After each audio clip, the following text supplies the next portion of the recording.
चलो चलो बच्चों हेडिंग डालो एरोमेटिक कंपाउंड्स। देखो ध्यान से बोर्ड पर। एरोमेटिक कंपाउंड्स का मतलब क्या होता है, ठीक है? देखना ध्यान से।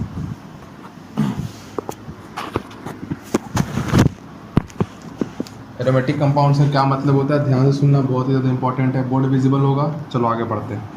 देखो एरोमेटिक कंपाउंड्स का मतलब ये होता है कि जो भी चीज़ है, जैसे मान लो बेंजीन हुआ, बेंजीन हो गया, एंथ्रासीन हो गया, नेप्थलीन हो गया, एरोमेटिक कंपाउंड्स जो भी हुए, जितने भी एरोमेटिक्स कंपाउंड होंगे ना बच्चों, तो जो भी एरोमेटिक कंपाउंड से रिलेटेड जितने भी रिएक्शंस है 11th क्लास में और क्लास 12th में, वो सारे के सारे रिएक्शंस को हम एक जगह पढ़ते हैं, जिस टॉपिक का नाम क्या है, जिस टॉपिक का नाम है एरोमेटिक कंपाउंड्स, ठीक है?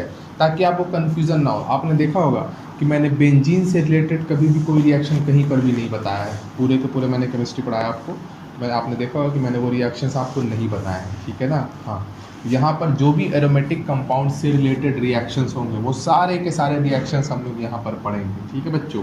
अब सुनना ध्यान से। तो सबसे पहले हेडिंग डालो, इसमें एक ही रिएक्शंस आपको पढ़ना है, वो कौन सा है? इलेक्ट्रोफिलिक। लिखो, electrophilic aromatic substitution reaction. Electrophilic aromatic substitution reaction.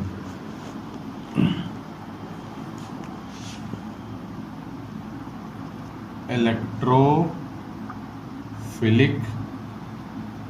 Aromatic substitution reaction. Point ध्यान से सुनना, देखो ध्यान से।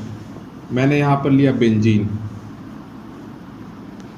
तो मैंने इसका रिएक्शन कराना है किसके साथ? इलेक्ट्रोफाइल के साथ। इलेक्ट्रोफाइल तो आपको मैंने पढ़ाया कि इलेक्ट्रोफाइल क्या होता है, ठीक है?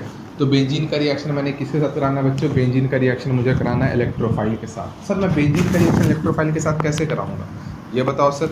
तो सुनना ध्यान से, आप बेंजीन का रिएक्शन इलेक्ट्रोफाइल के साथ कैसे कराओगे? भाई मैकेनिज्म होगा ना, बिना मैकेनिज्म के तो ऑर्गेनिक केमिस्ट्री आप बता ही नहीं सकते हो। तो सुनना ध्यान से, यहाँ पर क्या होता है, देखो ध्यान से। यहाँ पर हाइड्रोजन है, बिल्कुल सर, यहाँ पर हाइड्रोजन है। कौन सा हाइड्रोजन है? C6H6 है, तो सब कार्बन के पास क्या, एक हाइड्रोजन है। आपने इलेक्ट्रोफाइल यूज़ किया, बिल्कुल इलेक्ट्रोफाइल यूज़ किया, आप इलेक्ट्रोफाइल यूज़ करो।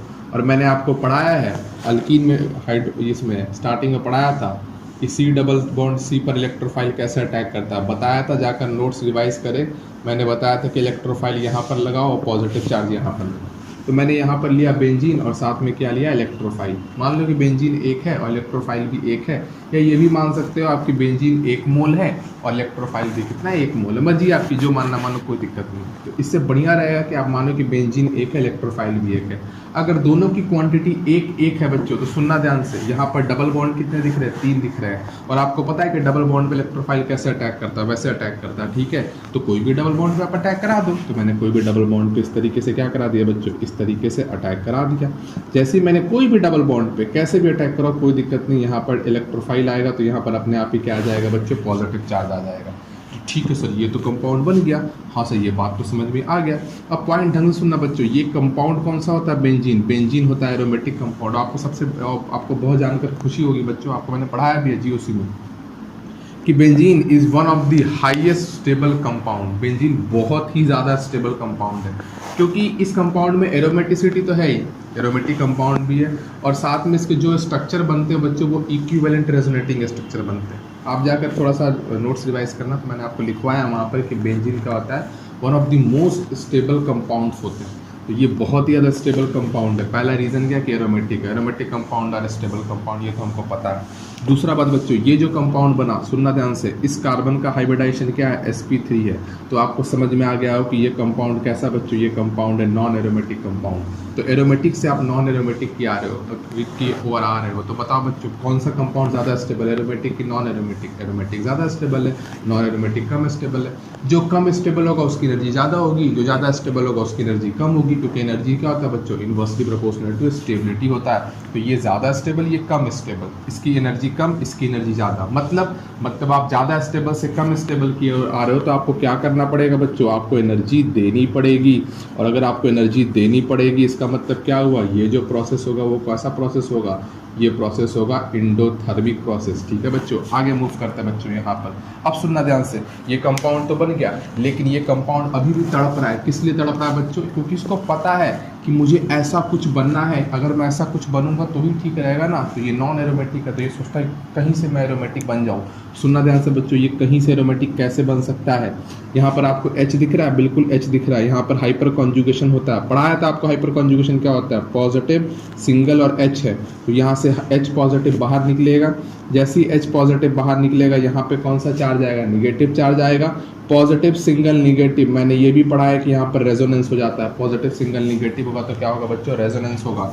और जैसे ही रेजोनेंस होगा तो ये कंपाउंड कौन सा कंपाउंड बन जाएगा बच्चों? ये कंपाउंड बन जाएगा। यहाँ पर H है, यहाँ पर H है, यहाँ पर H है, यहाँ पर H है, यहाँ पर H है, और यहाँ पर क्या है बच्चों? इलेक्ट्रोफाइल है। तो यहाँ पर क्या हुआ? जैसे ही H बाहर निकाला आपने तो आपको ये कंपाउंड मिल गया। आपने क्या लिखा? H positive. अब इस हाइड्रोजन को आप एसिडिक हाइड्रोजन भी बोल सकते हो बच्चों। क्यों इसको एसिडिक हाइड्रोजन बोल सकते हैं?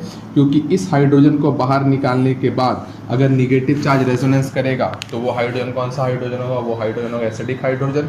या ये भी बोल सकते हो कि ये कंपाउंड नॉन एरोमेटिक है, तो अपने आप को एरोमेटिक में कन्वर्ट करने के लिए ये कंपाउंड क्या करेगा? ये कंपाउंड जो है H पॉजिटिव को बाहर निकालेगा, E को बाहर नहीं निकाल सकता। क्यों?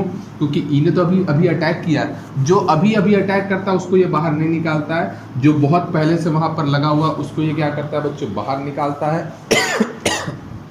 तो यहाँ पर क्या होगा? यहाँ पर इस तरीके से क्या बाहर निकलेगा बच्चों? यहाँ पर इस तरीके से बाहर निकलेगा ये इलेक्ट्रोफाइल, और ये ये H बाहर निकलेगा, तो मैंने H बाहर निकाल दिया। ये कंपाउंड क्या बन गया? ये कंपाउंड बन गया एरोमेटिक कंपाउंड। तो पॉइंट ढंग से सुनना बच्चों, इलेक्ट्रोफाइल ने क्या किया एरोमेटिक कंपाउंड के ऊपर? तो इलेक्ट्रोफिलिक एरोमेटिक। क्या किया? H की जगह पर इलेक्ट्रोफाइल आ गया, तो हम क्या बोलेंगे? सब्स्टिट्यूशन। तो इस रिएक्शंस को बोलते हैं इलेक्ट्रोफाइल ने एरोमेटिक कंपाउंड पर अटैक किया तो इलेक्ट्रोफिलिक एरोमेटिक, और यहाँ पर सब्स्टिट्यूशन किया, H की जगह हट कर क्या आ गया? इलेक्ट्रोफाइल आ गया।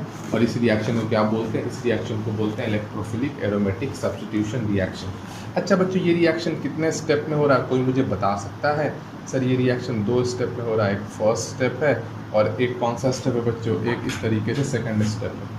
रिएक्शन अगर 2 स्टेप में हो रहा है, एक फर्स्ट स्टेप है और एक क्या है बच्चों? एक सेकंड स्टेप है।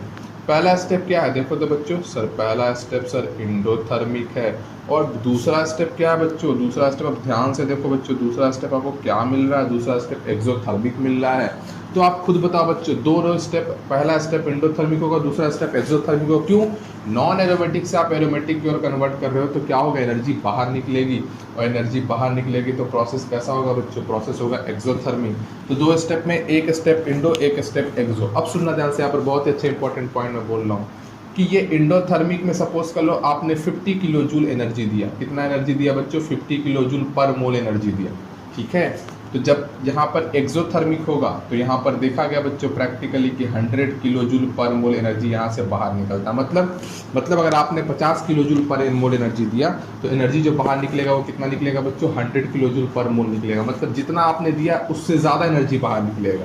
तो अगर हम नेट प्रोसेस की बात करें, किसकी बात करें बच्चों? नेट प्रोसेस की बात करें तो आपने 50 दिया प्लस 50 निकला कितना बच्चों? 100। तो यहाँ पर हम क्या लिखेंगे बच्चों? यहाँ पर लिखेंगे -50 किलो जूल पर मोल।